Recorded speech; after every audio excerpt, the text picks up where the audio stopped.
I'm give them 1 to 2 more minutes. 1 to 2 more minutes, and we getting cracking.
I got one person trying to get in. People don't be following us.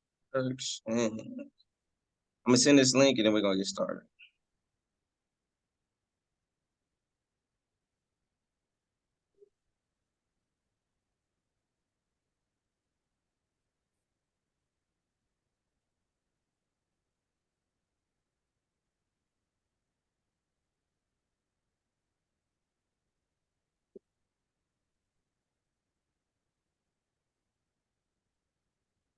All right, y'all. All right, all right, all right. I do look crazy right now, you know what I'm saying? But it's all good, you know. It's all good. Welcome, welcome, y'all. Peace, peace, family, to my class. I want to start off by saying I appreciate each and every one of y'all for tapping in with me and supporting me and getting this education. I value information and education, and I like to be around people who do the same. And if you hear it and you one of those people, you did. We had a class last week, or on the 6th. It was very informational. People learned a lot. They loved it. However, everybody didn't show up, and just for whatever reason, man, my recording didn't record. And then so here we are again today. This will be a bi-monthly class. We'll be, talking about this monthly, or twice a month. So if y'all want to, continue this, each class is going to build up off of the information that we learned previously. Yeah, we would love y'all to stick around. So I'm going to share my video.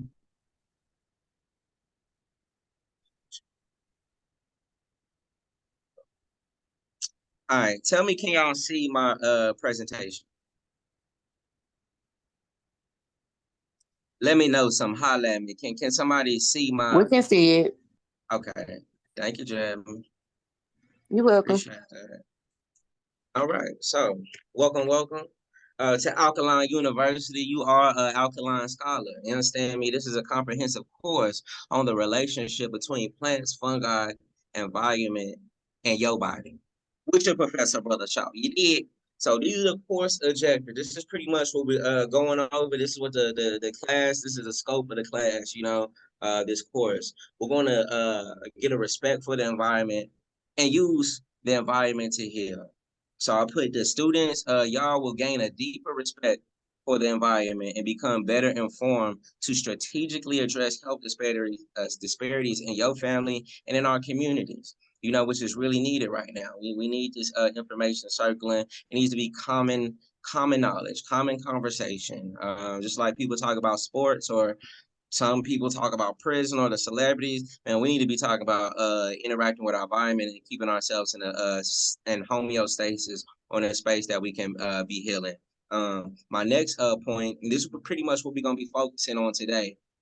Everybody in this class today is going to become more confident with these herbs. How? Because you're going to learn herbal classifications, actions, categories, and the properties and constituencies in these plants. That's basically breaking down what these herbs do, what they have inside of them that make them do what they do, and then you'll be able to differentiate and compare herbs based on their uses and what they do and how they interact with the body. Now, if y'all stick around, man, we're gonna be developing a holistic strategy by understanding anatomy. when I asked people in the survey about, what they want to learn in this class, the overwhelming majority of people, they kind of wanted to learn about healing a specific ailment, and which is great. I'm sure that's why I led most of people on our health journeys, right? But when we talk about a holistic strategy, we talking about the whole thing. We don't just want to have a healthy liver, but our kidney is messed up. We don't want to just have a healthy, sex life, but our respiratory system is messed up at the same time. So we want to help the whole body, and we're going to do that by being better informed on the systems of the body and how these herbs interact with those systems. All right. We're also going to break it down mutualistic symbiosis and medicinal mycology. Mycology is just the study of mushrooms or fungi. You'll be better educated on fungi and its role in the environment and its medicinal properties. So if that's all right with y'all, if y'all allow me to build y'all's confidence with these herbs, hey man, say man, get y'all's pens, y'all's notes. If you got questions, please drop them in the chat. If it's more pressing, then go ahead and interrupt me if you need to. If you need to, with respect. All right, but how we gonna build confidence today? We're gonna do that by defining key terms. So when we talk about infusions or extractions, or we talking about emollients and diuretics or diaphoretics, you know what we talking about. You know what I'm saying? You know what's going on. You understand that language. There's a lot of terms that's out there. A lot of people kind of get discouraged or turned off by these big words that they sound like they speak in a foreign language. You did. We gonna break that down. You understand me? We're also going to talk about classifying herbs, not only by what it does or its action, but we're also going to talk about the properties and the chemicals that are in them that actually make them do what they do, and also by their life cycle. So you'll be able to look at, a series of different plants, and you'll be able to break down what's in it, what it does to the body, how long it lives, and things of that nature. We're also going to break down and speak on excuse me, I keep saying that, botanical nomenclature. Does anybody know about like scientific names of plants and things like that? Maybe not. Okay, well, you're gonna learn today. Okay, you're gonna figure it out and why that's important. You did, because if you like me, you on these herbs and you traveling the world, these different plants have different names. You know, uh, different places you go, whether if it's out the country or it might be you might still be in America or in the same country, but a different community calls a different plant something else. So, but the scientific or the botanical name is never gonna change. We're gonna also build your confidence by letting you know about where your herbs are sourced from. There's a term called crafting. We hear organic a lot, and we're just gonna talk about that and harvesting and what that means. Also, I get a lot of people want to know how to use these herbs. What do I do with this, Devontae? Can you tell me how do I utilize this? Huh? Okay, then sit your ass down, pay attention. Let's get to number 6, and we gonna educate you and break it down. We also gonna talk about health stats. So, right now, does anybody have a question before we get into this ism? Nope. Good, great. So if you can for me before we get started, can y'all please mute yourself until you have a question? Thank you. All right, man. So look, this is important while you take all this information in this course serious. You get excited about it, you participate. Why? Because 55, over half of our population of Black women age over 20 are obese. That's over half of our race. And I don't know if everybody in here is Black, you know what I'm saying? But if you is, um, all of us is obese, all right? And then if you're a Black man, over half of us age 20 and over deal with hypertension, aka high blood pressure. Okay, so with half of our race, whether if you're a woman or you're a man, you dealing with something. You feel me? And then you see on social media a lot of us are having gender wars, right? Well, it don't matter if you're a man or a woman. If you live in one of these Dallas zip codes, you live less a negative 30 years less than your counterparts up north. All right. So 75210, 75215, 75217, 75241, and 75216. If you, your grandma, your auntie, your friend, your loved one, your soul mate resides in one of these zip codes, man, that's 30 years less of their life that they will not be able to see. All right. So you need to take all this information accordingly, right? So you can do something about this. You can very well potentially be a spark and a catalyst to change these numbers. So let's go. All right. It might get a little boring for a second because we starting the orientation. We get on the same page. So please bear with me. Let's stick around. Let's get through the boring stuff so we can get to the lit shit. All right. So we're gonna break down a few key terms, starting with an infusion. And before I start, a lot of this information is gonna overlap. It's gonna sound similar, and it just it meets at certain points, so it might sound redundant, but it's not. It's reinforcement.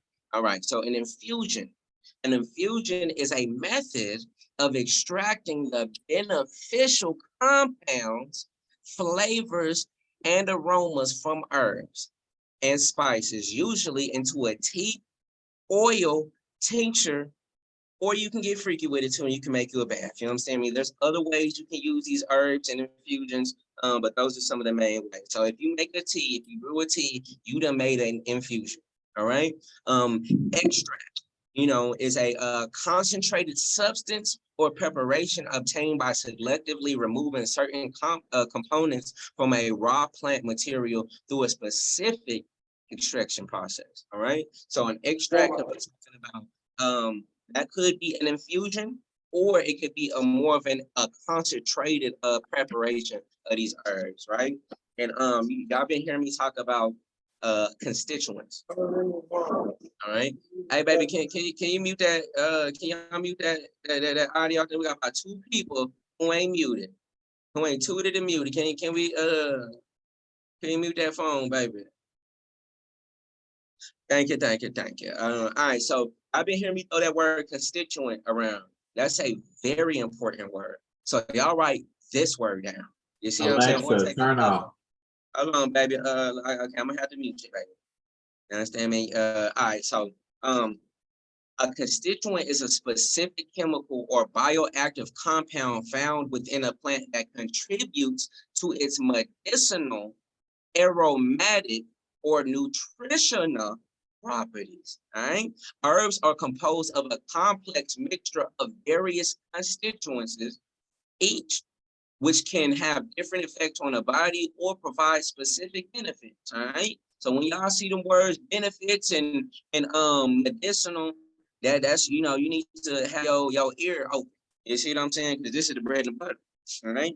Which could include phytochemicals, phyto meaning plant chemicals, active compounds, essential oils, glycosides, tannins, alkaloids, saponins, lignins, polysaccharides, minerals, and vitamins. All right, now that was a big juicy one. But this is a important one. Why? Because it's basically when you understand the constituents and when you're able to remember them and you build your vocabulary up on the constituents, then you will know exactly what a lignin does. You'll be able to speak from a better from a more confident standpoint, and you would actually know what you're talking about, on a deeper level, not just on, oh, this plant does this. Learning the constituents is going to say, hey, this chemical in this plant gives it this action, or its antioxidant properties. It's going to be predicated on a constituent. Long story short, herbal energetics is a concept that classifies herbs based on their inherent qualities, such as hot, cold, moist, dry, and how they interact with the body's constitution. So this is typically used in like more esoteric kind of environments, or even like in Chinese medicine, the yin and the yang, that is That is a energetic. So they're saying, long story short, man, I'm not really into this, but one of y'all might be. The energetics with the herbs, long story short, is pretty much saying that herbs have a nature and so do humans, right? Herbs are either cooling, drying, moistening, or they're hot, and a person's natural makeup, they're either more hot, they're more moist, they're naturally dry, or whatever. They're one of those. And then you can have that language based on the energetics of the herb and then the energetics of the person, and match those herbs up with that person's energetic. You dig? Or the energetic can also be in reference to a illness. If somebody is having a fever, or inflammation is is a is a hot energetic. So you wouldn't want to give them a hot herb or a warming herb if they're already dealing with that. All right. So a few more key terms, we've running through them, is harvesting and foraging, which is the act of searching, collecting, and procuring wild edibles or useful resources from natural environment. Long story short, y'all see me go out there on live or Facebook or drop a video. I'm in the bush. I'm in the wild. I'm in nature. I'm learning the plants, but I'm also taking some of those with me, or harvesting or foraging out in the wild to get my medicine. I'm in the field to get my medicine. I'm in the medical field. You did. So also wildcrafting is a concept that follows under that. The difference between wildcrafting and organic is this. Wildcrafting is already in the wild. Ain't nobody grew it. It just grew naturally and we collect it. That's the best source of getting your medicine, usually, right? There's other variables, like if it's close to a road, if they've been using pesticides and things like that. But if you typically go hiking or in the woods or something far from the road and pollutants, that's typically the best way to get your medicine. Now, they also have a concept called organic. Everybody's on this organic hype, which, to be honest, I'm a bust some people's bubbles, and that's typically a marketing scheme. Organic just simply means that they followed a certain levels of what's the word, levels of basically toxins and poison. They could have a certain amount of hazardous material when they grow our plant, but if it's over or under a certain percentage, it can still be considered organic, right? So organic is better than getting stuff that for sure has pesticides all latent in it. But the best option is going to be wildcraft, the next organic, and then after that, if you ain't got no options for that, you gotta do what you gotta do. All right. So Materia Medica, long story short, is a people have been compiling this information for centuries, right? And they put it in the Materia Medica. It's just a collection, like an encyclopedia for herbal information. So if you want to do homework, if you want to get more intimate with this, please look up the Materia Medica and start going through that, and you will see references from the 1800s, from the 1700s, and possibly before that, that people have been sharing their experiences with different plants. Herbal actions, herbal actions, herbal actions. This right here is the bread and butter. That's where I shine at. This is what makes me me. All right. It's the actual effect that the herb has on the body, such as an antispasmodic, a laxative, astringent, and diuretic are all different herbal actions. And have no fear, y'all. We're going to break those down to you. We're going to let y'all know what herbal actions are, what an antispasmodic is, what an astringent is and does, and laxative, which y'all probably know already. But that is the main thing I want y'all to pay attention to, is the herbal actions, because that's going to tell you what these herbs are actually doing to your body. All right. Mycology, the study of fungi. And then while we on the point, while we in the Alkaline Trap University, we're gonna let y'all know that alkaline deals with the pH of chemical substances. Anything under the pH scale goes from 0 to 14. Anything 7, well, anything from 0 to 6.9 is acidic, is acid. 7 is neutral. Anything above 7 to 14 is alkaline or base. All right. Things like ammonia is too alkaline, it's highly alkaline, right? But things like acids break down your body. It does what it says. It corrodes the body. So that's why we promote an alkaline lifestyle. It did. All right. So those are some of the key terms. Does anybody have any questions before we start classifying and getting you educated? All right, man. I love it. I love it. I love it. All right. So we're gonna classify these herbs. First off, we're gonna get so cold with this at one point that y'all gonna be able to look at this little cup and tell what herbs is in these. You dig? We got some calendula. I see some lavender, and I see some raspberry. But that's neither here nor there. All right. We have different herbs, and this is how you classify them. You have ornamental herbs, you have culinary herbs, you have aromatic herbs, and then you have medicinal herbs, right? Ornamental herbs, if y'all don't know, they're used for decoration, like a mistletoe. That could be considered an ornament. Or if y'all seen passion flower, it is an extremely beautiful flower, and people used it to, for beautification purposes. Or rose petals. Roses are a nice ornamental flower, right? You have culinary herbs that you can cook with. You need aromatic herbs that have a strong smell, and obviously the medicinals, right? So these are different ways you can classify herbs. They can have more than one use. You can have ornamental herbs that are medicinal. You can have medicinals that are culinary, and vice versa, right? All right. So another way to break them down, this is something sexy too that y'all want to know, especially if y'all are going to get into gardening and things of that nature. You want to know, be able to distinguish and identify a plant by its life cycle.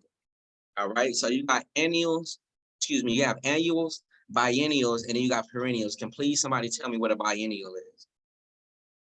And we ain't moving until somebody give a guess. Let's go.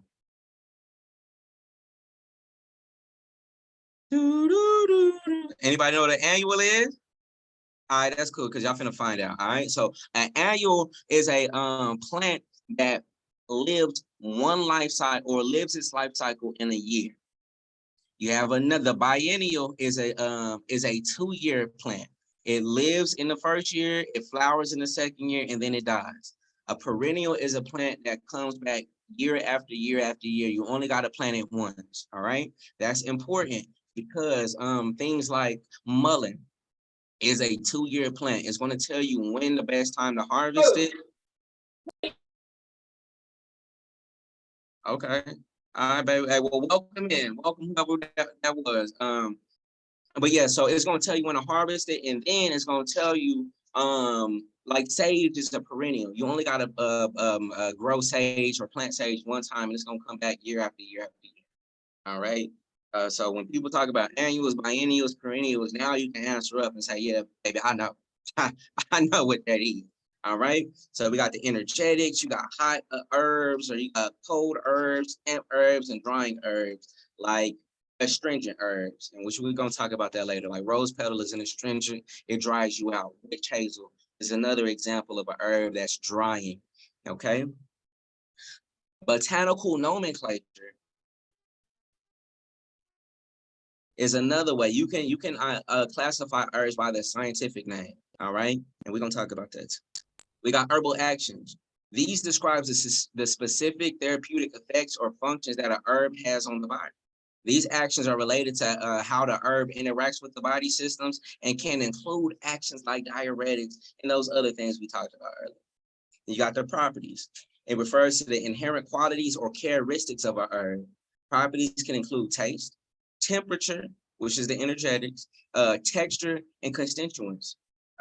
Properties provide information about the herb's sensory and energetic qualities, which is important if you're trying to describe a herb or somebody's describing their ailment to you. They're saying they don't know exactly what they're dealing with, but they're able to describe what they're going through. And in these herbal properties, you can have that, a conversation. You can have a dialogue when you understand the properties of the body and the herbs. You got the constituents. We already talked about those. All right, so y'all ready to put this in action? We done talked about some terms. Now we finna make it make sense. Boom! There he is. That's that passion flower, baby. We finna break it down, all right? If you look at this just from the face value, this you will say, damn, that is a beautiful flower. That flower is beautiful, right? you wouldn't even know necessarily off top that this has medicinal properties.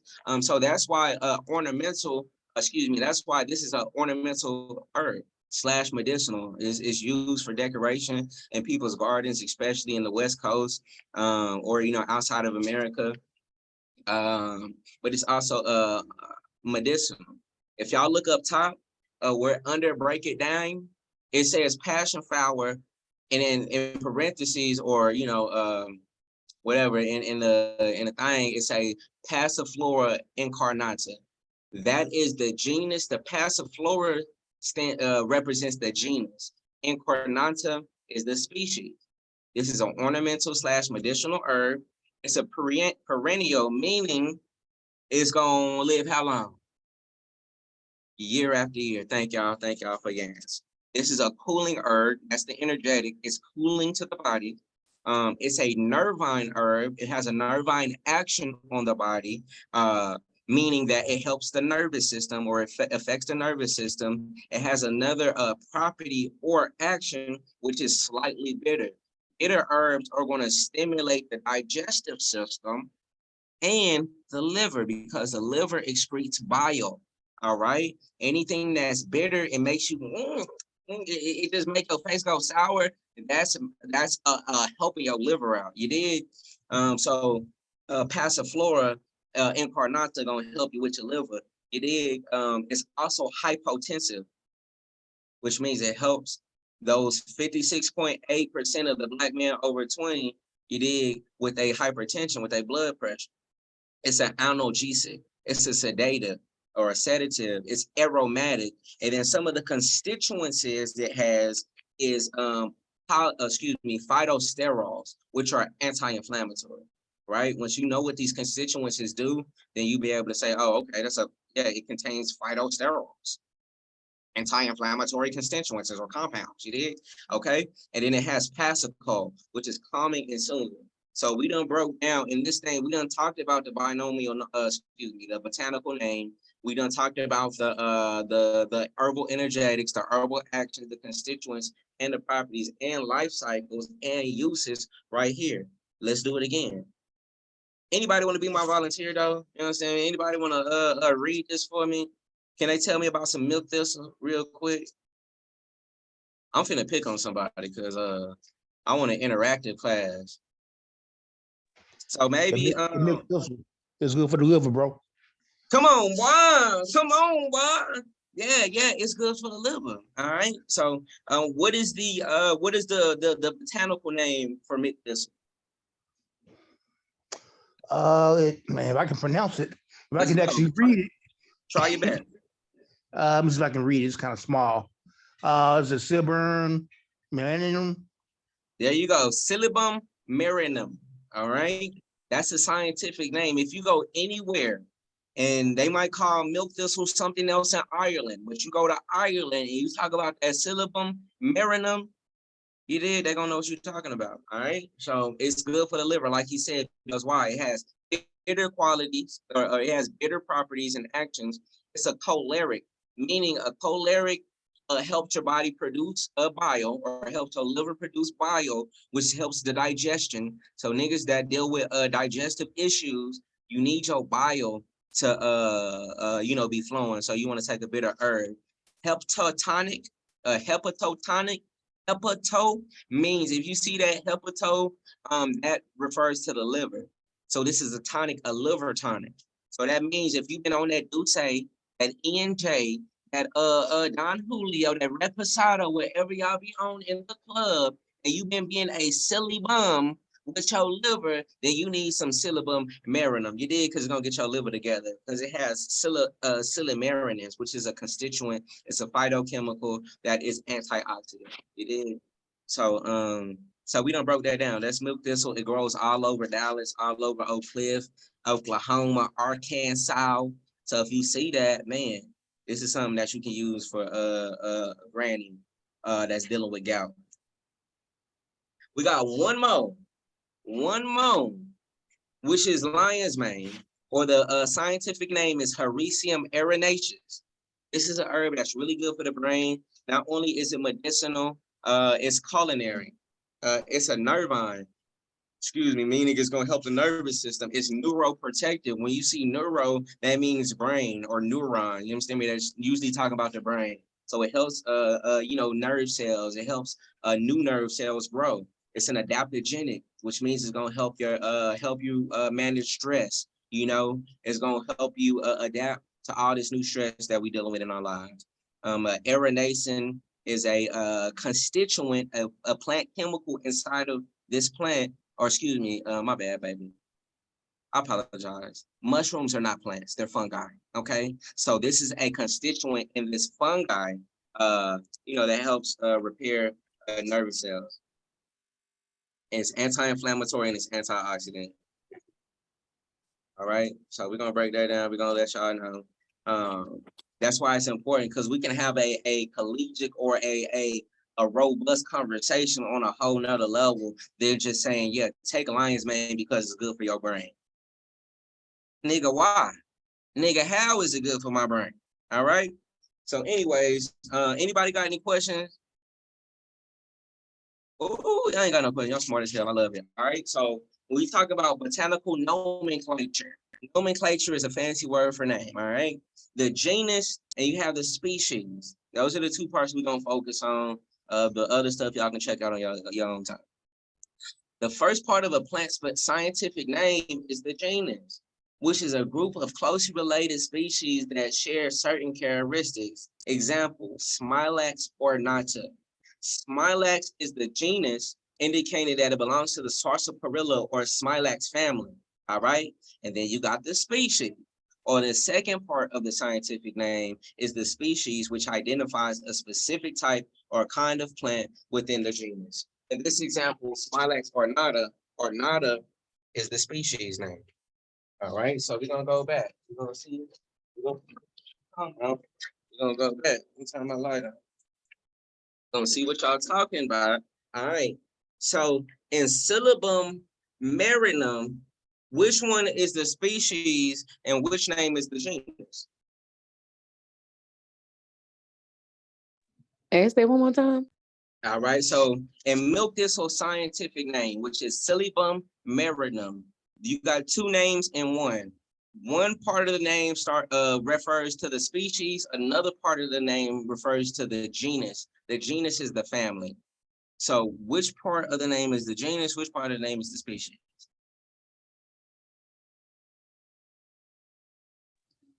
Is the Syllabum for the species and the Mara?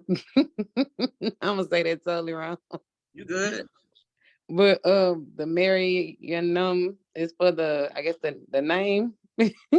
Well, hey, I appreciate you trying. You know what I'm saying? Jumping out there, we appreciate it, but we finna learn exactly. All right. So the first part of the name is actually the genus. And the genus means the family it belongs to. All right. Most people don't know that cashews and mangoes are in the same family. They're in the same genus, all right? Family, all right? So the species is the second part. So let's look. All right. So Smilax or Sarsaparilla. We sell a lot of Sarsaparilla because it's the best source of iron, right? Smilax ornata is the scientific name for Jamaican Sarsaparilla. We have Sarsaparilla growing here in America, right in Texas. I'm sure if you go up to the park in your neighborhood, you have sarsaparilla growing in your neighborhood. However, the species of sarsaparilla here is Aspera. It's still in the Smilax family, which is the genus, but Aspera is the species, right? So, and this is just going to help you understand, like, if somebody don't call it milk thistle or they don't call it sarsaparilla, all right. So look, white people up north, they'll call sarsaparilla greenbrier. And when you studying this stuff, when you're trying to learn and get more intimate, you're gonna be like, damn, what the hell is that? But you're not gonna know that's just the same plant. That's Smilax. That's Smilax aspera, but they call it a different name. So, anyways, you did good, baby. In lion's mane, Hericium is the genus, the family, and Erinaceus is the species.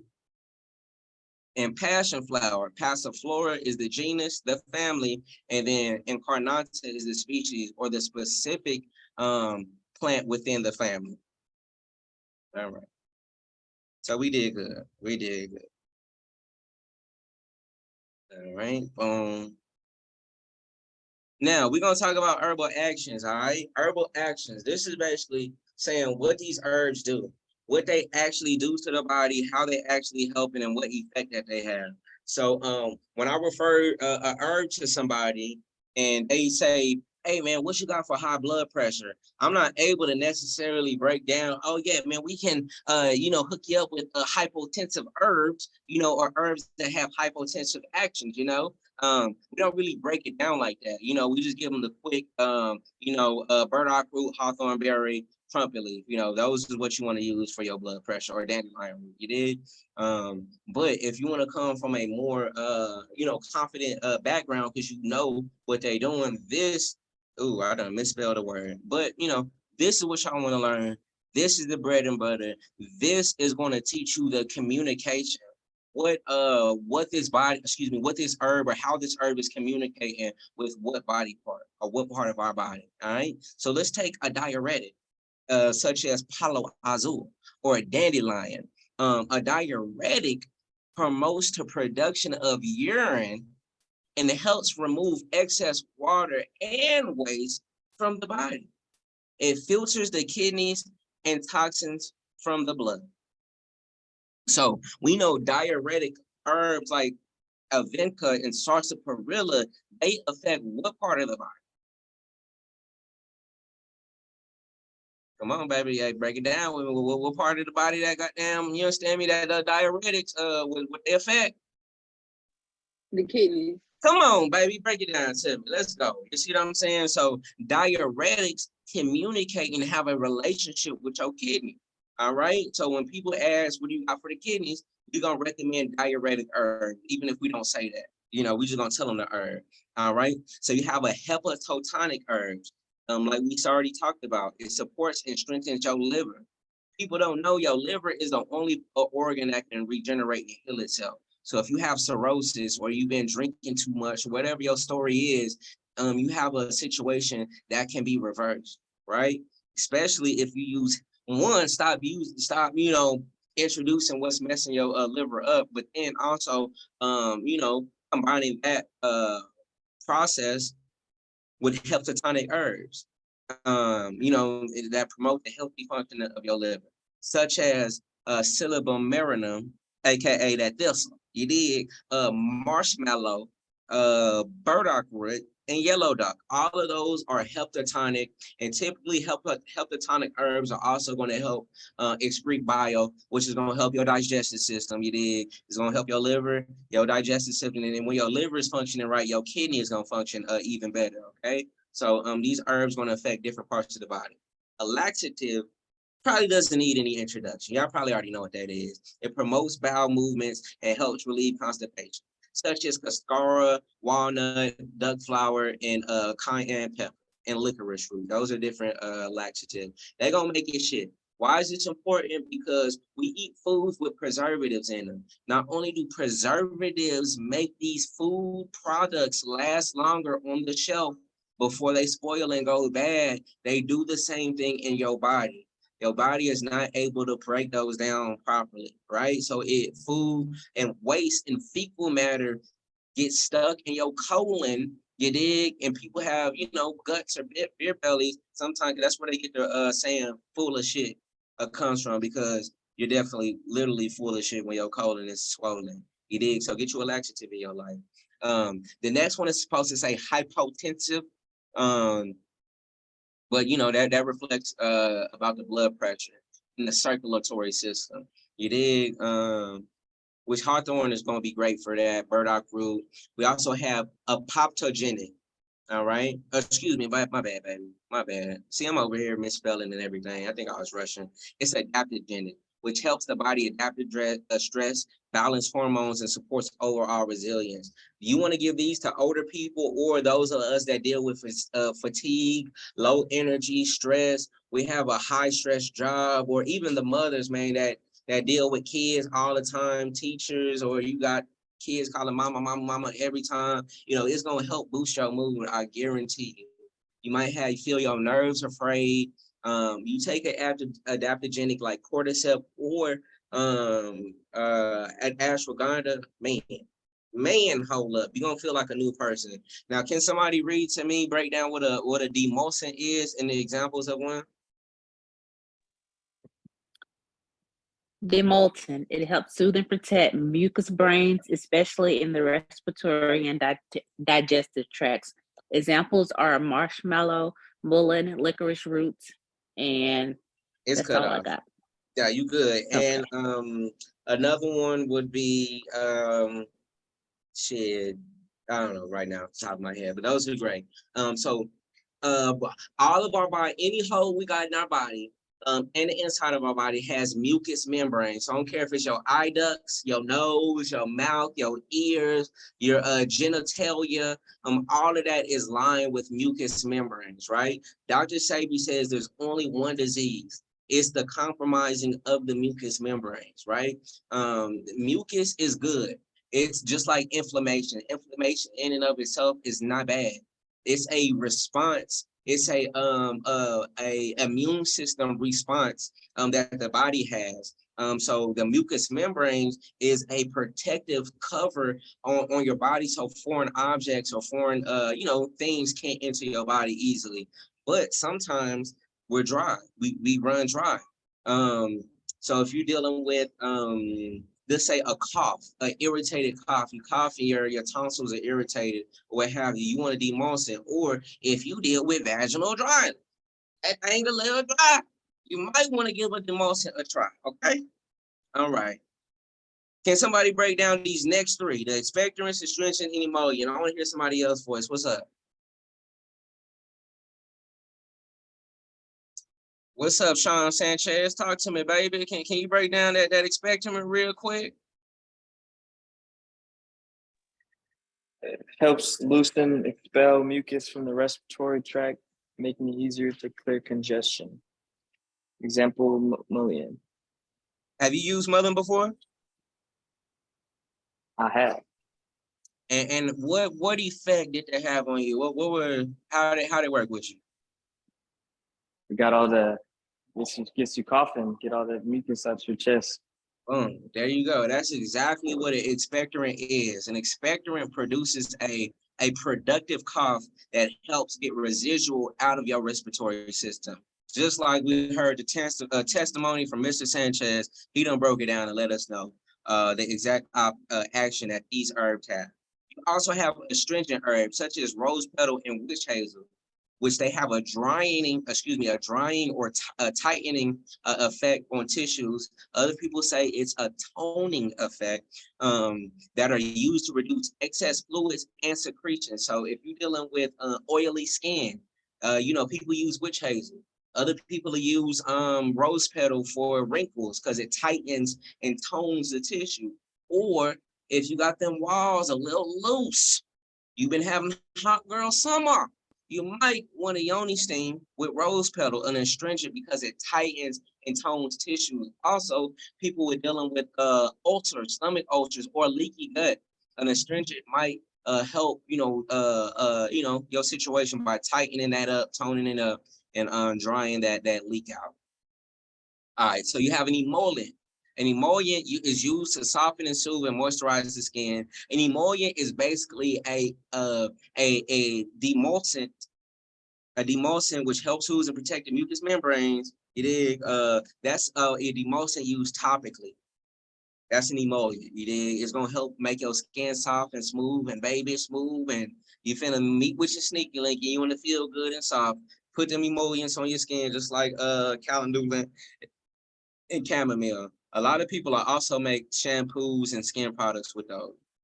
You have antispasmodics, which are going to help you with muscle spasms, and sometimes they help people with seizures. Anti-epileptics, kind of are in the same kind of family. Such as blue vervain is going to be something that help you with that, and that can be used by all ages. You just kind of want to use it in moderation. A galactagogue promotes the production of breast milk in lactating mothers. Time and time again, I hear our sisters talking about they don't want to breastfeed because, or excuse me, they wanted to breastfeed, but they were not producing breast milk. You did. So they went to the formula. They put that chemical on that child. You see what I'm saying, up in that bottle, that formula. You did, that chemical formula. When they could have got a galactogol, such as fenugreek, such as blessed thistle, even maca root to help promote some of that lactation to help get your baby the best source of nutrition that it could get at that time. So galactogog, please remember that we need those in our community. We need to talk about galactogogs in our community, as nursing and birthing mothers need as much support as they can. You have nervine herbs. Nervine herbs are really popular, just like adaptogenics, because they help calm and soothe the nervous system. They help reduce anxiety and stress. Everybody, I don't care, even if they the most coolest, calmest, chillest person, that seems like they don't ever let anything get to them, they deal with stress still. Your strong friend deals with stress, okay? And even stress is not just emotional. Stress is also physical. You dig? There's a physical chemical called cortisol that is the stress chemical. This is physical stress. It can lower your life, your vitality, your focus, your thoughts, and all of that. So taking nervine herbs and adaptogenic herbs can help soothe that, you know what I'm saying? And make you the person that you always knew you to be, or the person you want to become. We got a few more herbal actions, and I want to say, just to make a point right now, that these are not by any means a comprehensive list of all the herbal actions. There are more herbal actions that I did not put on here. I just didn't want to keep talking our ear off or whatever. I kind of want to get into some more pictures and more examples, but we cannot skip the foundation. All right.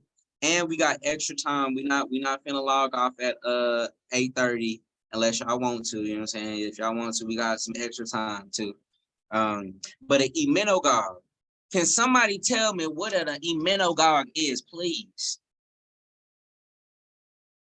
Please. CC. Stimulate. Oh, Okay.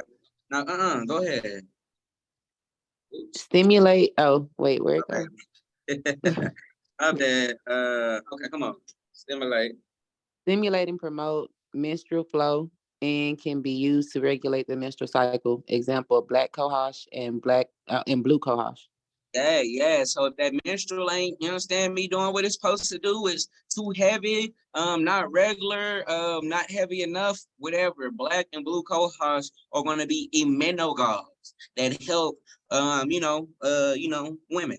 So all our women, y'all want to be familiar with galactagogues, emmenagogues, and goddamn nervines and adaptogens, because I know these niggas be out here getting on y'all nerves. Okay, so definitely remember those. We got a vulnerary, which promotes wound healing and tissue repair when applied topically. So if you're out in the wild and you can identify a yarrow plant or a calendula plant, these are herbs that you can crush up in the wild and put right up on a wound, cut, or whatever. If you bleeding out, obviously, you want to use more than that. But if it's a small wound or even a bug bite, you can use a vulnerary. All right.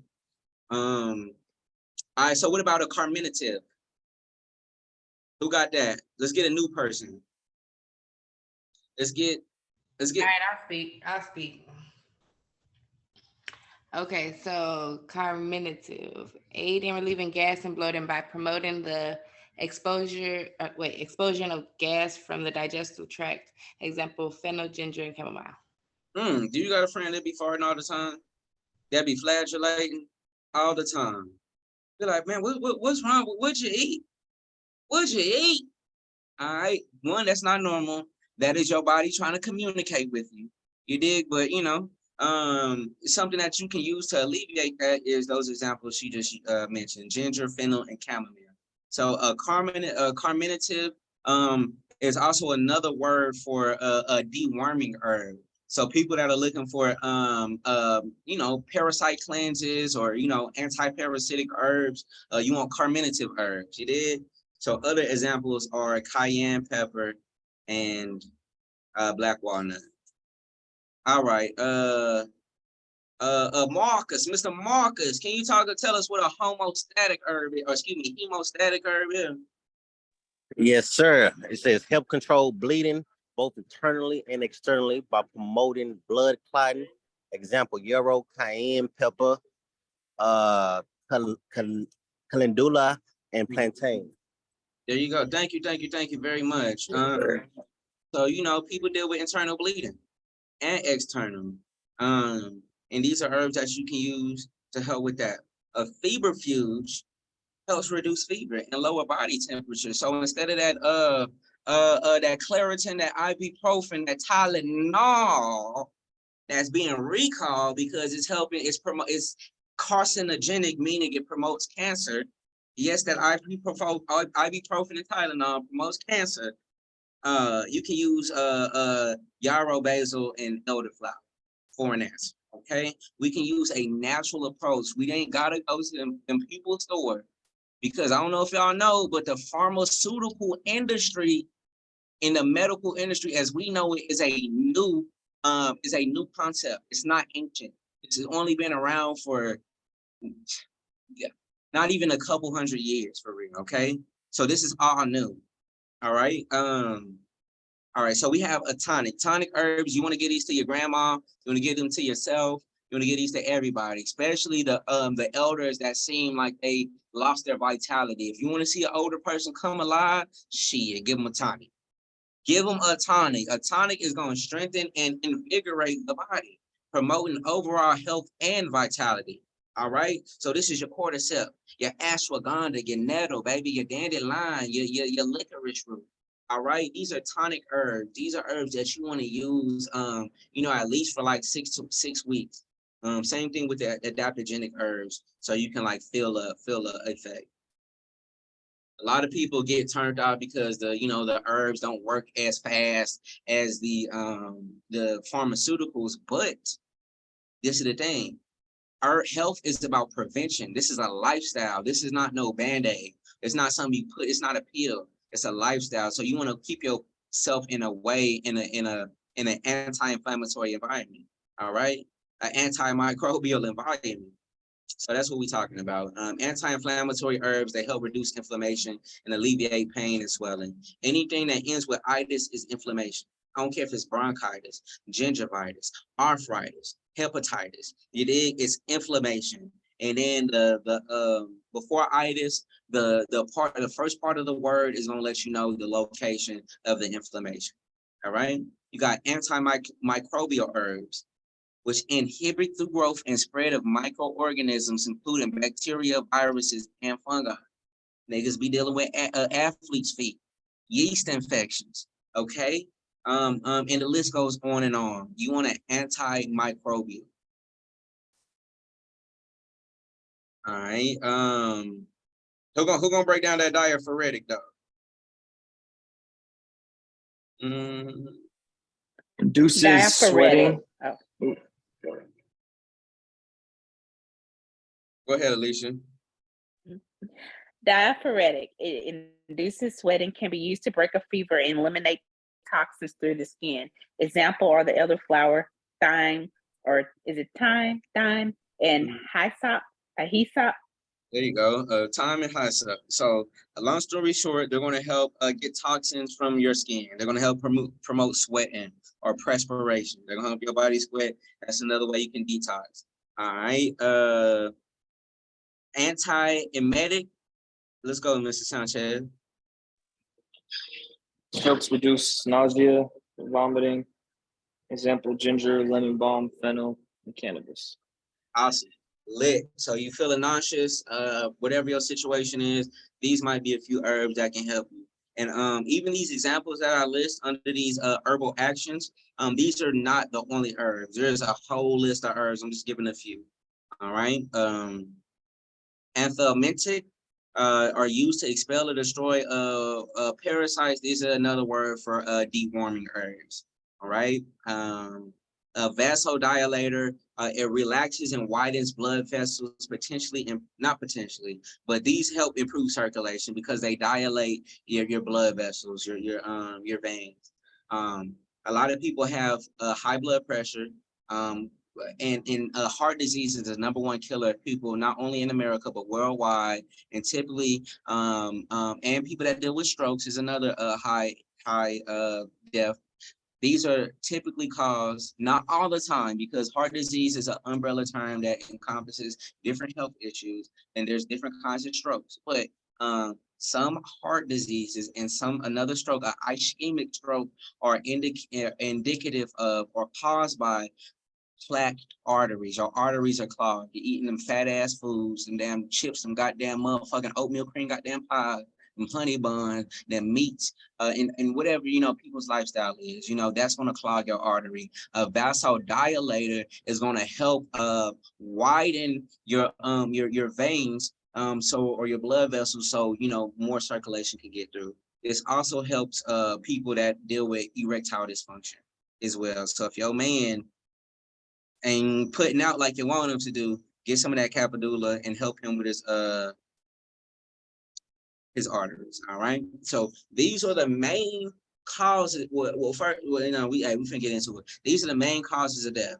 This is why most people is gonna die every year. This was from 2022. The only thing different that they added to it was COVID. I didn't include COVID. But so 695,547 people this year is going to die from heart diseases, which includes cardiac arrest, stroke, and some other stuff. All right. 605,213 people going to die from cancer. 160,000 from die from strokes. You got another 100,000 finna go out from diabetes.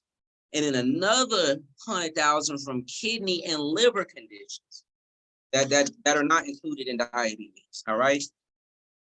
So think about these numbers. This is over 1 million people every year from potentially preventable diseases that you now have a piece of information of what herbs that help the heart and the circulation and the blood pressure. You now know some herbs that might have anti-cancerous properties. You got herbs that's gonna help, dilate people's blood vessels that might potentially help them with an ischemic stroke. Diabetic herbs, and then herbs that promote kidney or hepatonic and diuretic herbs for the kidney and the liver. All right. So you now have information. Don't get it twisted. You might need to, do some further investigation, further research, but you do have some shoelaces and some boots that you can use to be of assistance to somebody. All right. Now, a lot of people ask me, how do you use these herbs, Devontae? And I get asked this question a lot over and over and over and over again. So next time somebody asks me, I'm gonna tell them to holler at one of y'all because y'all know. All right. So one way to do it is making a tea. This is a general recommendation. For the most part, y'all is not gonna make this wrong. Okay. People are scared of making teas on their own because they think they're gonna make it wrong, they're gonna mess it up, or they're gonna hurt themselves. That's probably not the case. All right. Especially when you know the herbal actions, the properties, and the constituencies of these herbs, and you can understand what relationship it has with your body. All right. So typically with the leaves and the flowers, or the green or the colorful parts of the plant, you're going to use about a tablespoon of herb per 3 cups of hot water. We're going to tell you to use spring water because we're on that alkaline shit, you did. So you're going to boil 3 cups of spring water. Once it boils, take that pot off the burner because we're not boiling the herb, just the water. All right. Once your water boils, put that boiled water on your herb, your tablespoon of herb. Let that thing sit for 5 to 15 minutes. The longer, the stronger. And you can let it go for longer than 15 minutes. However, the longer you get, the more of the bitter properties or qualities of the herbs are going to be introduced to the tea, which is not bad. It's actually good, but people are taste people, right? Roots and barks, it can be prepared pretty much the same way. However, you can steep them longer, and you can boil them a little bit. You don't have to. You can boil them a little bit. They can withstand a little more heat than the more delicate parts of the plant. All right. You can steep them longer. You can also make a decoction, which is basically a low simmer for like 45 minutes. You did. You can do that with the leaves and flowers. I would just be mindful that you could potentially be burning some stuff out. But roots and barks, that's the best way to extract. You can mix these herbs or you can use them by themselves. All right. There are herbs that you don't want to mix, where you probably wouldn't want to mix. Not that you can't mix. You can pretty much mix what you want to within reason. But you know, I encourage you to mix your herbs, use them all together because you're going to get a wider spectrum or wider range of constituencies, properties, and valuable beneficial compounds in these herbs in your tea. But if you only use one herb, you only get those compounds. But if you use that and some more, you know what I'm saying? You win that thing. You did. But these rules do not have to be followed. It's only a guideline. You can experiment. All right. If you're going to experiment, I tell you to be a scientist. Get scientific with it. Write down how much of what you use and how long. Measure it out. Say, man, I use a teaspoon of dandelion root. I use a tablespoon of burdock root, and then I put a bark of palo azul in it. I let it steep for this long or whatever, and then write down how those herbs made you feel, how that tea made you feel. This is getting intimate with these herbs and having a level of intimacy, because once you deal with somebody telling you or teaching you herbs, they can tell you anything because you don't know. You don't know the properties. You don't know the actions. You see what I'm saying? But you're able to have an informed guess and informed method by making those herbs. You dig? And controlling how you do your thing. Also make tinctures. You don't have to just do a tea. You can get a little more freaky than that. You can do a tincture if you want to.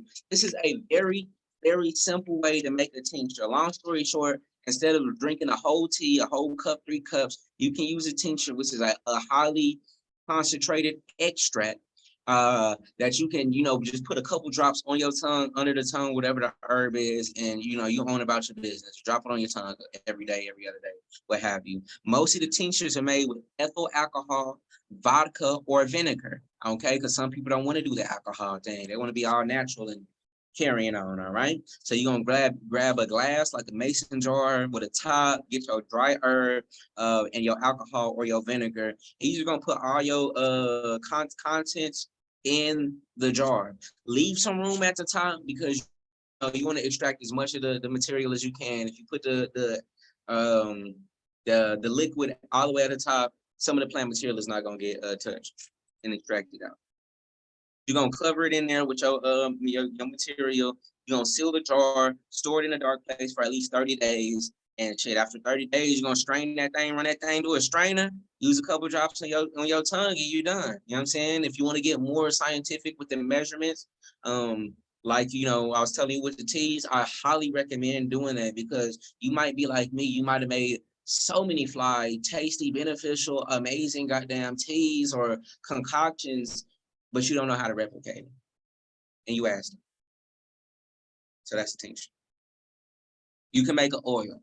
Oil is the same way. Most times people use oils as an emollient. Something that soothes their skin. You did? Or they might use it as a adaptogenic. They might rub it on a tonsils. You did? Excuse me, not their tonsils, my bad. They're shit. On their head. Whatever. You know what I'm talking about. They rub it on The temple. your temple, rub it on your temple, not your tonsil. Okay. And that'll help you with a headache, such as lavender oil. But also you can use rose petal oil as an astringent. It'll help with your wrinkles.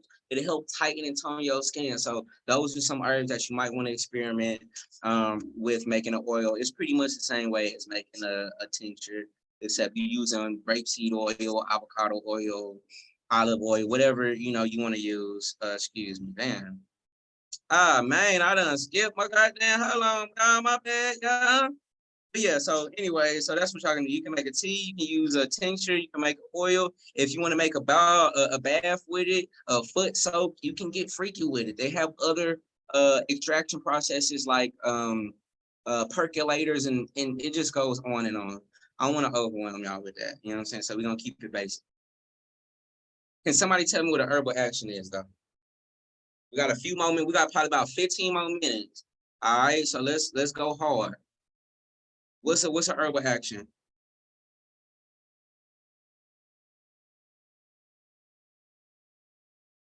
Herbal action. The Yeah, action of the herbs. What action. what the herbs actually do for you? Come on, baby. Somebody, I gotta cash out her $2. I gotta cash out y'all $2. I gotta split it though, okay? So what is an emmenagogue?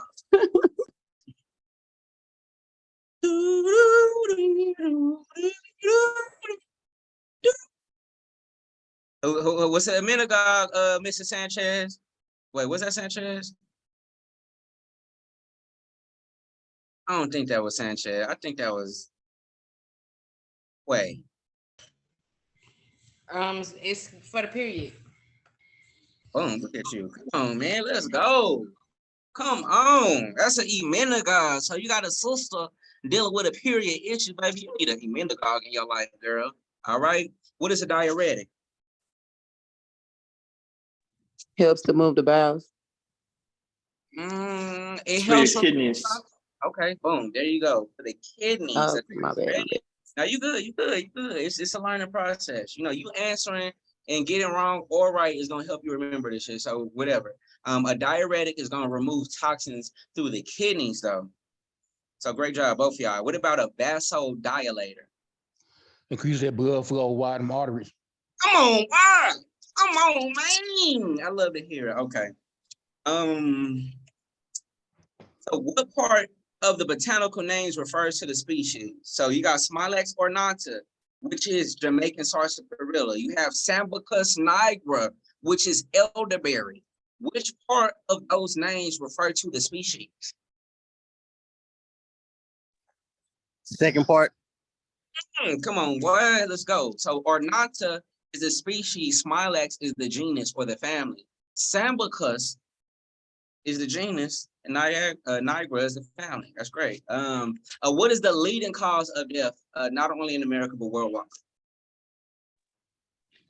Heart disease. Cardiac. Come on. Cancer. There you go. It was definitely Stroke. It's definitely heart disease. Stroke is up there. Cancer is up there too. All right. But I was looking for heart disease, so great job. But y'all look good. I love the interaction. I love y'all, participating. It makes me, I'm proud as fuck. All right. So what is a tonic herb? Ashwagandha. Come on, boy. A tonic gonna get you right. It's gonna help increase your vitality. So there you go. And just I think we got a few moments left. Before we get into this, I'm just finna just go over kind of what we've already talked about, just in terms of these herbs that I got listed. Did anybody have like a specific question though before we get to that? Oh damn! Is there a way? Oh, my bad. Go ahead. no worries. Is there a way possible? I've been kind of like screenshotting just so I can have notes. But is it a way possible that you can like these herbs that you have up here or plants? Can you send them, or like can we? Yeah, I'm gonna send y'all the recording of the show of the class, the whole PowerPoint. Yeah, and the PowerPoint. Okay, cool. Thank you. Yeah, for sure. Quick question as well. Okay. One of them we talked about inflammation, but what like if you have fluid on the body? Fluid what on can the help body. with that? Okay, so one, we kind of got to break down what fluid is, you know what I'm saying? And it could be different things though. Typically, most people deal with uric acid being built up in their body when their kidneys or their liver isn't functioning properly. So if it's a uric acid, like what is the condition? It's fluid in the knee. Okay, yeah, so that's gonna be typically either uric acid. That's gonna be uric acid. You dig? So you're gonna need something for your kidney. However, it's also going to cause inflammation as well. So inflammation isn't the underlying issue, but chronic inflammation or inflammation over time can lead into a whole nother issue. But what you're dealing with is probably a buildup of uric acid in your body. So you probably need a diuretic to help filter your kidneys, which is going to help get that excess fluid out of your body. That's what a diuretic does. Thank you. Not for sure. What about anybody else? Okay, she say How can you use the herbs you purchased, the sarsaparilla and the dandelion root? Is that something that you think that did you get that question answered? You did. I just when you showed us how to do the teas or whatever, that's what I was wanting to know. Thank you. Okay, great. Tonic to the truth, they say I've been doing 2 cups of water. That's not wrong. That's not wrong. You might have a stronger tea than if you have more water. So y'all good. Anybody else got a question? Yeah, I got a quick question. Like before I use my herbs, I like to enchant them. How often do you recommend enchanting herbs before use? Man, now I think that's going to definitely be a personal preference. However, I think it's a great idea, because when you deal with the Native Americans or the people that was here before, all this stuff happened, for the other folks got up over here, they had a spiritual relationship with the plants. They would pray to the plants and the animals before they would use them to, for their life, to extend their life or whatever. So I think that is a practice that we should get back to, because I think it makes us think in a spiritual context and connects the plants to a spiritual system and a higher purpose, but it also makes us respect the plants more. So, hey, man, I say whatever your lifestyle is, and however you're called, I would definitely always try to give reference to the plants, especially before you harvest them if possible. But shout out. I agree. Appreciate that, bro. I think that's a great practice for sure. I agree. Anybody else? Hey man, you know what I'm saying? So we're gonna break it down. All right. So sarsaparilla. All right. This picture right here is Jamaican sarsaparilla. I put Smilax SP in the name. All right. SP means it's just the species. We don't know the species. We know it's some sort of plant in the Smilax family. But if you see somebody say it's this SP, that means they don't know the specific plant. You dig? But Smilax is the sarsaparilla family. We have it growing here. They might call it greenbrier, Smilax aspera or aspera, or they might just call it Smilax, or they'll call it sarsaparilla. This is reishi or Ganoderma. All right. The most popular species is Ganoderma lucidum. However, this is the man, they use this in Chinese medicine. They've been using this for over 2,000 years. It works cancer, vitality, energy, you name it, inflammation, antimicrobial. It is a fungus. It's a mushroom that you can find in the wild. You dig? Or, you can spin the block to the trap. Idiot. So dandelion, Taxicum officinalis, that's dandelion root. They told us that was a weed. They said that's a weed that needs pesticides in it, and you need to chemicalize that and destroy it when you see it in the yard. And it's so funny that half of the men at the age over 20 African Americans are dealing with high blood pressure. But dandelion is a direct herb that helps with blood pressure. It's also a diuretic. Okay. The leaves are going to have more of a diuretic quality, which is going to help your kidneys. All right. So, and dandelion greens are the most nutritious greens that you can eat. All right. So, y'all want to use dandelion. You want to put your grandma on dandelion. Also, I forgot to state this too. That high blood pressure is the leading cause of kidney disease. All right. Having high blood pressure is the leading cause of kidney disease or kidney failure. All right. So if your blood pressure goes unchecked for a long time, it causes your kidneys to overwork. Also, not peeing raises your blood pressure too by holding in that pressure. It's like a water hose. When you put your thumb on the end of a water hose, it increases the pressure. That's why the water shoots harder and further. All right. That's the same thing that's going on when your arteries are plaqued or when you hold your pee in. All right. So piss it's a diuretic, or it's hypotensive. All right. You got basil. Basil is a culinary herb, but it's also a medicinal herb. So you want to put that in your food as much as you can. It also helps lactating mothers and things of that nature. You got soursop. If you go to Belize or Mexico or Puerto Rico, they're going to call this guanabana. You go to Grenada, they're going to call it graviola. You dig? Or here you're gonna call it soursop, but the scientific name is Annona muricata. All right. The leaves are really great for cancer, diabetes, people that's dealing with diabetes. You want that, especially type 2. Type 2 is reversible. People don't know that. You don't have to live with type 2 diabetes. All right, I think we got a few moments left. You know, I'm just breaking it down. I'm just trying to give y'all a few more things. All right. All right. So sensitiva or mimosa pudica. This is a fern. This is the sleeping plant. I don't know if any of y'all seen where on TikTok or a video where they touch the plant and it goes to sleep or it closes or whatever. That's that. And we have that. I first seen it in Belize. It was crazy. It blew my fucking mind. But it helps with insomnia. It helps with gut issues like dysentery, diarrhea. You got that diarrhea, you need some sensitivity. So this next one that looks like chunks of wood, that is not reishi, that is chaga. My bad, I forgot to change that. Or the scientific name is Enotus obliquus. This is a very expensive mushroom. It is great. It's the king for cancer. They call this the king of mushrooms, y'all. It's going to be great for cancer, diabetes, namely.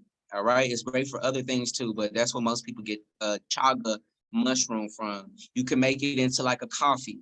All right. You can give it to your grandma. It's a coffee replacer. My grandma, she loves it. All right. I'm trying to get her off that goddamn Coke, that Coca goddamn cola and them coffees. Because you know they put all that creamer in it that anyways, you know, whatever. So we got lavender or lavandula. All right. You got mullein. That's what mullein looks like. I was in Arkansas this weekend, in Hot Springs, and I just drove by this, just growing out the ground. And I'm like, well, I'll be damned. I sell so much of this. Who knew I could just come out here and just pick it out the ground? All right. But you typically want to harvest these in their second year when they're fully grown and you have the flowers. You can use the flowers. The flower oil, making an oil out of the flowers is good for earaches or ear infections. You did your child dealing with an ear infection. Oh, great, because you then you made your mullein flower oil in the cupboard and you able to use a couple drops of that in their ear. Okay. And then you got blue lotus or nymphaea caerula. It's supposed to be like a sedative. It's supposed to have like hallucinogenic effect, a mild hallucinogenic effect. It hasn't worked for me in that level, but it does say it works for different people differently. However, it's a really rare plant. We get ours from Sri Lanka and Egypt. So we get some from different places, but primarily Sri Lanka. So it grows all, this stuff grows all over the world, but they're not going to call it blue lotus over there. They're going to call it by another. Oh shit. No, we did talk about ethical harvest. Oh, okay. So I was telling the people, I think we got like 8 minutes left, y'all. I was telling the people, we done with the class, you know. However, I wanted to tell the people that we're gonna do field trips. If y'all want to come out, I have a field trip coming up. Check your email. I'm gonna send you the email. What we're gonna do, we're gonna be harvesting. We're gonna be looking at these plants. All this stuff we've been talking about in this class, I can take out to some spots where we can actually see them in the ground and then harvest them, which means to take them home and use them for their benefits. You did. So things like juniper berry, juniper trees. These trees are all over Texas. This is a herb. Juniper is where gin gets its name from. Juniper actually means gin in an old French language, all right, or old French word. So that's where gin gets its name from. But this is also ironically good for the liver and the kidneys, which is going to be great for gout. Anybody dealing with gout, you want to tell them, hey, baby, let me get you some juniper. But on these field trips, I'm going to be able to show you how to look at a juniper tree and identify that motherfucker and say, nigga, this is right here. We ain't even got to go to the alkaline hour. We can go outside, go walk down the forest, and goddamn go pick this shit out our tree. You dig? But when ethical harvesting comes in, that you don't just want to exploit the nature, you know what I'm saying? And just for your personal benefit, we want to have, like we said, a mutualistic symbiosis. We want to have a mutually beneficial relationship. All right. So plants like juniper takes a long time to grow. If you see a juniper tree that's tall, that means that bitch been growing for a long time, Jack. So when you harvest the berries, or you can make sage sticks with juniper, with juniper, you don't want to harvest more than what you need. You don't want to just take a whole branch. You want to use what you're going to use and leave them alone, so you can continue to grow and provide for people for years on, years out. That's a part of ethical habit harvesting. When you harvest mushrooms in the nature, this is real medicine, y'all. That's the medical field, the real field. That's the best place to get medicine, is in the wild. But what these other motherfuckers talking about, okay? But when you do that, you don't want to just take everything. You don't want to just take all that reishi, that Ganoderma lucidum, that Inoculus obliquus. You dig that chaga mushroom. You want to leave some for some other people, and then also understanding that these plants and these funguses, they have a role that they playing out in the environment. They there for a reason. So if you take the whole thing, it's not able to continue to fulfill its purpose. All right. So how would you feel if somebody just plucked your ass off of earth and they used you? Exactly. All right. So if there ain't no questions, this class is adjourned. But if you want to holler at me, I'll stick around for about 5 minutes. But I do want to say I appreciate y'all sticking to the end. You dig? I think I had like 2 people fall off. You know what I'm saying? That's okay. You dig? But I do appreciate y'all, man, doing this and being a part of this. Because it's just gonna help me step my game up and continue to do this and on another level. We are gonna do these classes twice a month. The next class, we're gonna be talking about the anatomy. Oops, yeah, we're gonna be talking about the anatomy and just having a further, more robust conversation about the relationships of the herbal actions, the herbs, and the systems of the body. So we're gonna break that down next time. Anybody learn something though? Anybody? Please tell me I learned something. Learned a lot. Ooh. Always. And don't just be buttering When the second class is? Yeah, a whole month, man. Okay, second class. Hold on. Because it's my second time attending this first class. It's peanut, so I need the second class. I need the second class. Come on, second class is the 20th. So I'm doing my classes on Wednesdays. It's the 20th. That's my birthday. Who birthday? Jasmine. Okay, Jasmine, happy birthday, baby. Yeah. Thank you. I will be here on my birthday. I would definitely. That's my granny birthday. Oh, I bet she amazing too. I bet she is. Man, that's what's up. Well, hey, and if y'all want to, just let me know if y'all want to be on a part of the field trip so I can send you specific information. I'll let y'all know the dates and everything. Just give me till like tomorrow just to put everything together, and I'll send that. Because people really need this information, y'all. Y'all understand, like, our man, our people, we dealing with some shit, okay, and every day. But you be surprised that we're all dealing with the same stuff. We just don't talk to each other like that. And we don't talk about our health issues. We're trying to present an image to the world that we're okay. And even if we going through something, we still be like, I'm gonna get, you know what I'm saying? Yeah, And then we also got to understand that the doctors, they not fixing stuff, because if they cure your issue, you're not gonna come back. They not gonna make no more money off of you, okay? I get my reward by educating my community, whether if y'all shop with me or not. And I appreciate everybody that does shop with me. Don't get